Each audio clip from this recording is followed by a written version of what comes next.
पही चले उलवाई। सुमन जी को आते हुए राम जी ने देखा, पिता के समान सम्मान किए। फिर कहा, हे राजकुमार, महाराज आपको बुला रहे हैं। महाराज इस समय महारानी कैकेयी के भवन में है, आपको शीघ्र बुला रहे हैं। राम जी सुमन जी के साथ माता कैकेयी के भवन में जाते हैं। वहां पिताजी का जो दशा देखा, राम जी ने पूछा, हे माता क्या बात है, पिताश्री को क्या हुआ है? पिताश्री का ये हाल कैसे हुआ? तो कहा, हे राम, तुम्हारा पिता तुमसे बहुत प्रेम करते हैं।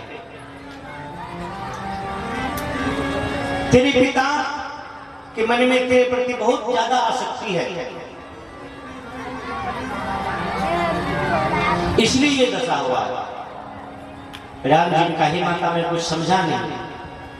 महारानी कैकेयी ने कहा, इन्होंने मुझे 2 वरदान दिया था कभी, और आज मुझे मांगने के लिए कहा। सुबह मांग लिया, मेरे वरदान मांगते ही इनका ये दशा हुआ। दीन कहूं मुही दुई वरदाना, मांगे जो कछु मोहि सुहाना। सब प्रसंग रघुपति सुनाई, बैठी मनहु तन धरि निठुराई। बड़ी विशुद्धता से कैकेयी माता ने सारा वृत्तांत सुना दिया। कैकेयी माता की बात को सुनकर राम जी ने कहा, नहीं हे माता, ये हो नहीं सकता है। बस इतनी सी बात में पिताश्री इतना ज्यादा दुखी नहीं हो सकते। सुमन जी ने कहा, हे राम, आप किस मिट्टी के बने हुए हैं? इतनी बड़ी बात को आप इतनी सी बात कहते हैं? क्या आपको लगता है सहज में महाराज आपको त्याग सकते हैं? महाराज सहज में आपको वरदान भेज सकते हैं? राम जी ने कहा, हे सुमन जी, आप नहीं समझ पाएंगे। मेरे बन जाने के कारण पिताजी इतना दुखी नहीं है। पिताजी के दुख का कारण कुछ और है। सुमन जी ने कहा, हे राम, क्या कारण हो सकता है? अगर महाराज के दुख का कारण आप नहीं है, वनवास नहीं है, तो फिर क्या कारण हो सकता है? राम जी ने कहा, हे महामंत्री जी, मेरे अंदर में कुछ न कुछ जरूर कमी दिखाई दिया है पिताश्री को, जिसके कारण मेरे ऊपर से इनका विश्वास, इनका भरोसा उठ चुका है, इसलिए दुखी है। कहा, कैसा विश्वास, कैसा भरोसा उठ चुका है? कहीं सुमन जी, पिताजी इसलिए दुखी हैं, पिताजी को लगता है मैं वचन तो दे दिया, राम को वनवास जाने का वचन तो दे दिया, परंतु राम मेरे वचन का उल्लंघन करेगा, राम मेरे बात को मान करके वनवास नहीं जाएगा। अगर राम मेरे बात को मान के वनवास नहीं जाएगा तो रघुकुल का जो रीत सदा से चला आ रहा था वो मेरे द्वारा आज खंडन हो जाएगा, इसलिए पिताश्री दुखी हैं। पिताश्री को मेरे ऊपर भरोसा नहीं रहा कि मैं पिताश्री की बात को मान के वनवास जा सकता हूं, इसलिए पिताश्री दुखी हैं। राम जी कहते हैं, हे पिता, आप बिल्कुल निश्चिंत हो जाइए। राम, आपका पुत्र राम आपके वचन का उल्लंघन नहीं होने देगा। आपने जो माता को वचन दिए हैं, उस वचन का पूर्ण रक्षा करना मेरा जिम्मेवारी है, इसलिए हे पिताश्री आप स्वस्थ हो जाइए। आपने जो वचन दिया है राम उस वचन का निर्वाह करेगा। पिता से आगे समझाने लगे, पिता ही समझाए कहाँ बल सोई, चौथे पन जेहि अजस न होई, तुम सम सोन सुचित जहि दी, उचित मतासु निरादर कीन्हे। राम जी पिताश्री को समझाने लगे, हे पिताश्री आप चिंता मत कीजिए, आपका वचन को उल्लंघन नहीं होगा।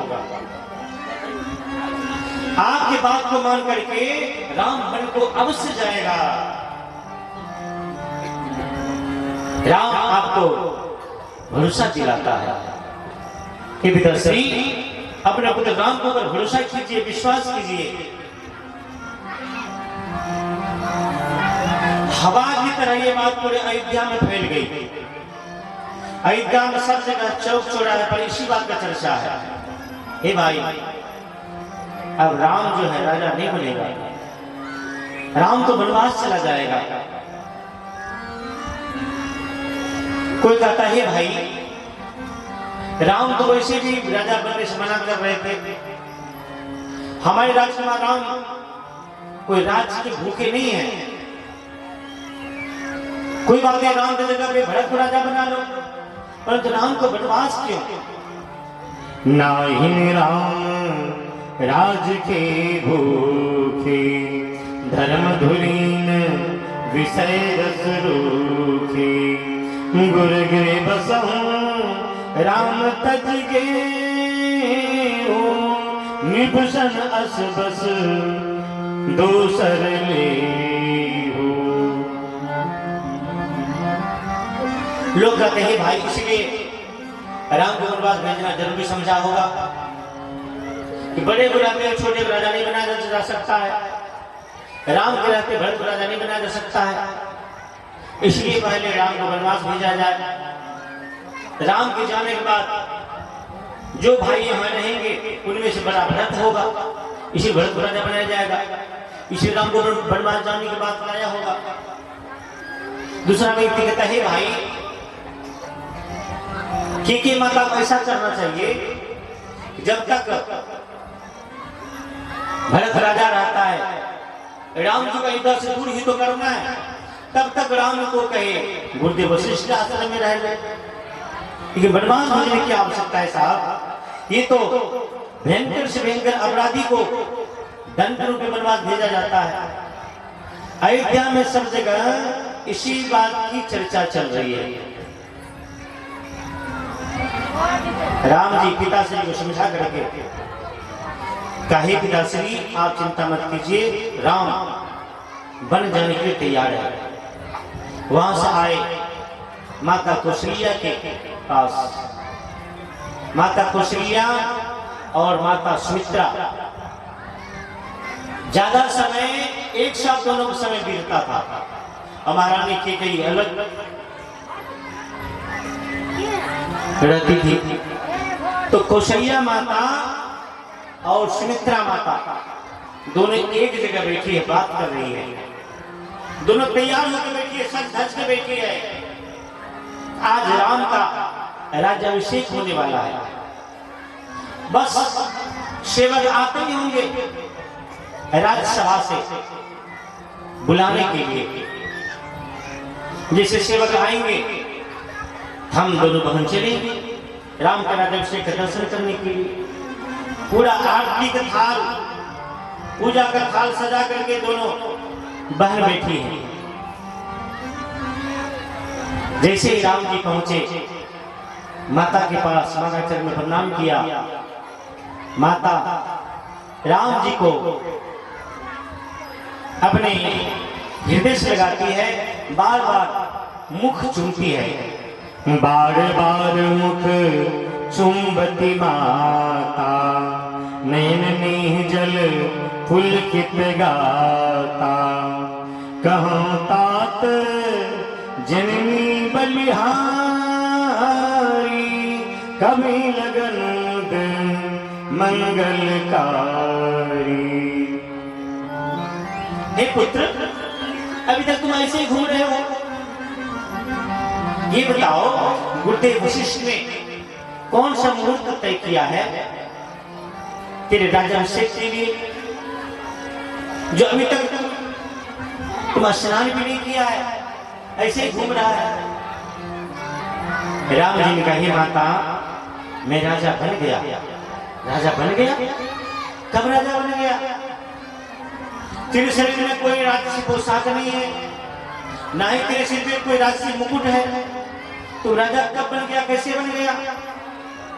तो राम जी ने कहा, हे माता, पिता दीन ही कानन राजू, जहाँ सब भांति मोर बर काजू, आयुष दे मुदित मन माता, जय मुद मंगल कारण जाता।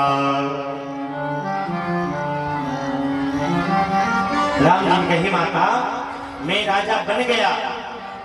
पिता दीन मुहि कानन राजू, जहां सब भांति मोर बर काजू।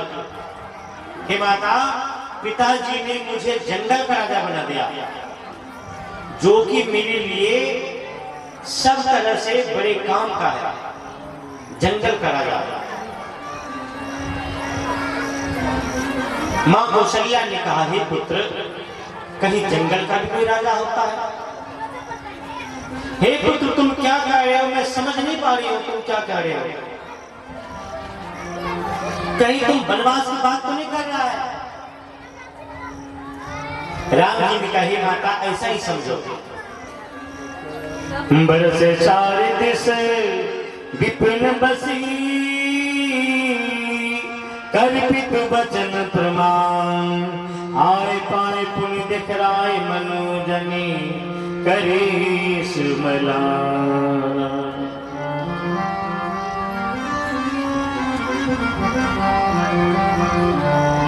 मां कौशल्या ने कहा, पुत्र, अगर पिता तुम्हें बन जाने की आदेश दिया है तो मैं मां हूं, मैं तुम्हें रोक सकती हूं, क्योंकि पुत्र के ऊपर पिता से कहीं ज्यादा माता का अधिकार होता है। पिता ने बन जाने के लिए कहा है तो मैं तुम्हें बन जाने से रोक सकती हूं, क्योंकि मैं माता हूं। हे पुत्र, बताओ, पिता ने बन जाने के लिए कहा है। तो राम जी ने कहा, हे माता, पहले माता ने कहा, पहले माता ने कहा, उसके बाद पिता ने कहा। पहले माता ने कहा, उसके बाद पिता ने कहा। मां कौशल्या ने कहा, हे पुत्र, जब माता ने तुम्हें बन जाने के लिए कहा है तब तो मैं तुम्हें नहीं रोक सकती। वो भी उस माता ने कहा है जो माता चारों पुत्र में से सबसे ज्यादा तुमसे प्रेम करती है। उस माता ने कहा है जिससे कि तुम तीनों माता में से सबसे ज्यादा उन माता से प्रेम करते हो। उस माता ने बन जाने के लिए कहा, पुत्र, इसलिए मैं नहीं रोक सकती। और मैं तुम्हें ये भी नहीं कह सकती, हे पुत्र, मैं भी तेरे साथ चलूंगी, ये भी नहीं कह सकती। अगर मैं ऐसा कह दिया तो लोग कहेंगे कौशल्या में और केकई में कोई फर्क नहीं है। लोग यही कहेंगे कि केकई में और कौशल्या में कोई फर्क नहीं है। इसलिए हे पुत्र, तुम वनवास को जाओ, तुम निश्चित ही वन को जाओ, मैं तुम्हें रोकूंगी भी नहीं, ये भी नहीं कह सकती है कि मैं भी तेरे साथ चलूंगा। तो कहा, क्यों? हे माता, अगर तुम कहोगी कि मैं तेरे साथ चलूंगी तो लोग क्यों कहेंगे कि केकई और कौशल्या में फर्क नहीं है? कहा, इसलिए कि जैसे लोग यही कहेंगे जैसे केकई माता राम का राज्याभिषेक देखना नहीं चाहती है। जैसे महारानी कैकेयी राम का राज्याभिषेक देखना नहीं चाहती है, इसे राम को वनवास भेज दिया। वैसे महारानी कौशल्या भरत का राज्याभिषेक देखना नहीं चाहती है, इसलिए कौशल्या राम के साथ वनवास चली गई। इसलिए पुत्र आप तो वन को जाइए, मेरा पुत्र भरत ननियाल से आएगा, मेरा पुत्र भरत ननियाल से आएगा, मैं पुत्र भरत का राज्य अभिषेक दर्शन करूंगी। हे पुत्र आप वन को जाइए। इस तरह से अपने हृदय में पत्थर रख करके मां कौशल्या ने श्री राम जी को बन जाने का आज्ञा दे दिया। जो पितु मातु कहे बन जाना, तो कानन सत अवध समाना। बर भागी बन अवध अभागी, जो रघुवंश तिलक तुम त्यागी। हे पुत्र, वो वन पर भागी है। अगर तुमने बन जाने के लिए राज्याभिषेक का त्याग कर दिया, हे पुत्र मैं ये समझती हूं वो वन पर भागी है। जिस वन को तुम जा रहे हो वो अयोध्या अभागी है, इस अयोध्या से तुम जा रहे हो। बर भागी बन अवध अभागी, जो रघुवंश तिलक तुम त्यागी। हे पुत्र तुम अवश्य वन को जाओ, वो वन पर भागी है। समाचार ते समय सुनी, सिया उठी अकुला।